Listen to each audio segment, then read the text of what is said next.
2018, I think it was, my husband and I went to hear you speak in, I think, the Orpheum in LA.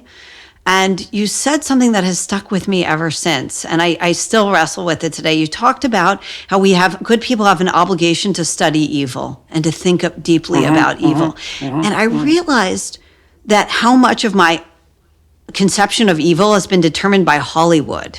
You know, the things that I imagine evil to be as sort of Hitler screaming at a podium, or, that one clip of him, even though he was a very charismatic figure and affable in other circumstances, from what I understand. And, or Hannibal Lecter, we think of these people as evil. But we're really ill-equipped. We don't even have a taxonomy for evil.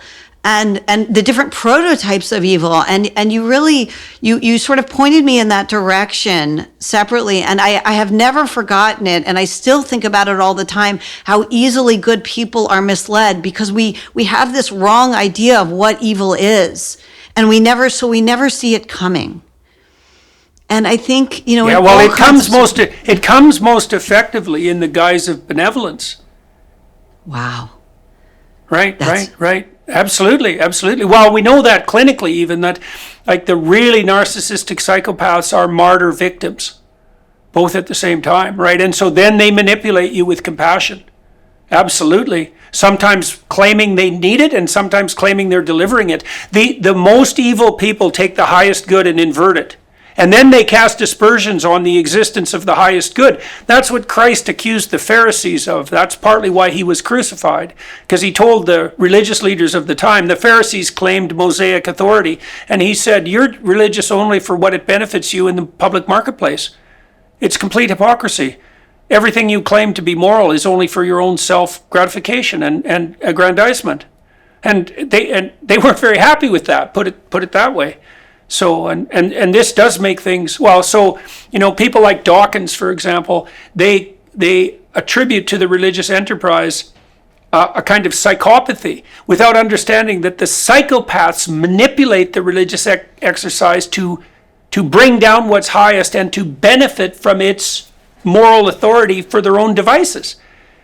The mullahs of Iran are a great example of that. We're religious. It's like, no, you're not. You're taking the religious enterprise and perverting it for your own use of power. The Westerners do the same thing now, but they do it with compassion. It's like, I'm compassionate. It's like, no, you're not. You're a psychopath. You're a psychopath. You're using compassion as a weapon. Right. And I think the most, chilling example I've seen of that recently is when you see young, American young people, young adults, tearing down posters of other people's kidnapped children. It's so chilling to watch them smile as they do it. And you just wonder what... Man. Right. I mean, what went wrong? Why are you so happy to tear down the poster of someone else's kidnapped child? Yeah, well, that's probably not a question you want the answer to. I can tell you something you could read. Read The Great Mother by Eric Neumann. Okay. That'll give you, that's a 50% completed taxonomy of evil.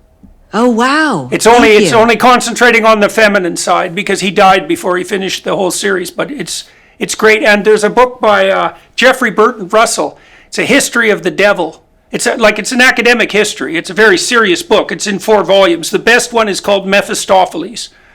I think that's the best one, but all 4 are worth reading. Jeffrey Burton Russell, yeah. So that's 2 books. So that's a good introductory taxonomy for evil, and it's very, very helpful because, as you said, the Hollywood style of evil is, it's not you, It's so distant from you that you can think about it as something that you have no relationship to. You don't understand evil until you understand how you could be enticed by it. Right. You don't understand it. You have to see that it would attract you, how it would attract you. Because if it's completely divorced from you, it's a caricature. And we have, vast libraries on things like, not just joy, but even just the tiny, sexual pleasure is itself its own library, right? There's a whole, but carving up the different categories of evil, we're so ignorant about its different forms and where it comes, and I think you're right, yeah. It does us all such a disservice. Yeah. Dante's Inferno is the same thing, right? The 9 levels of hell, isn't it? It is a taxonomy of evil. And Dante he identified Satan with betrayal. So Dante was trying to understand, imagine that if you do something wrong, that by your own lights, let's say, and now you're accusing yourself, if you go all the way to the bottom of that, the rationale, you'll find the worst thing. You have to go down all 9 levels of hell to find what's at the bottom. And for Dante, it was betrayal.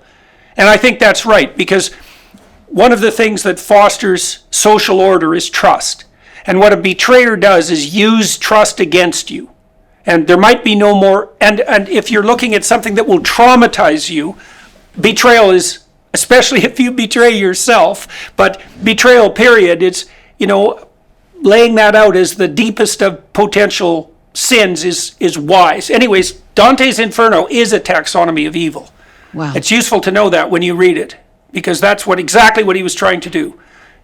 What are surface transgressions and what strikes you to the core? What's at the center of hell itself? Yeah. And Milton's too, Paradise Lost, his description of Satan. You see it there, that's very well developed, and also in Goethe's Faust, his analysis of Mephistopheles. So those are the places I know that have the deepest taxonomy of evil.